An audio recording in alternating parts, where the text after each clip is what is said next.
அனைவருக்கும் வணக்கம். என் பெயர் சக்தி பாலா. நான் 4ஆம் வகுப்பு படிக்கிறேன். என் பள்ளியின் பெயர் ஊராட்சி ஒன்றிய தொடக்கப்பள்ளி சேரன் மகாதேவி, திருநெல்வேலி மாவட்டம். எங்கள் தோட்டம். இது எங்கள் தோட்டம். பெரியதும் இல்லை, சிறியதும் இல்லை, அளவானது. வட்டமும் இல்லை, சதுரமும் இல்லை. ஆளுக்கு ஒரு இடம் பங்கு பிரித்தோம். இடத்தை தயார் செய்தோம். விதைகள் கொண்டு வந்தோம்.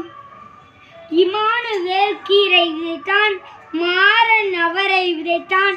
மதி கத்தரி விதைத்தாள். முகமது வெண்டை விதைத்தான்.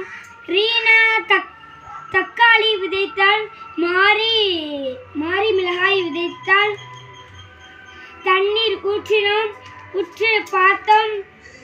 விதைகள் முளைத்தன. இலைகள் துளிர்ந்தன. ஓடி போய் பார்த்தோம். பூக்கள் பூர்ந்தன.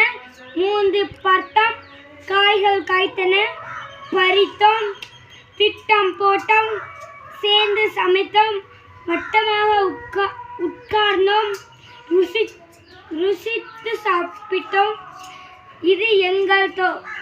இது நாங்கள் வளர்த்த காய்கறி, நாங்கள் சமைத்த சாப்பாடு, எங்கள் பள்ளி தோட்டம், எங்களை இணைத்த தோட்டம். குழந்தைகளை கவர எவ்வளவோ கேளிகைகளை ஏற்படுத்தினேன். எல்லாவற்றையும் விட அதிக புதையல் புத்தகத்திலே உள்ளன. நன்றி.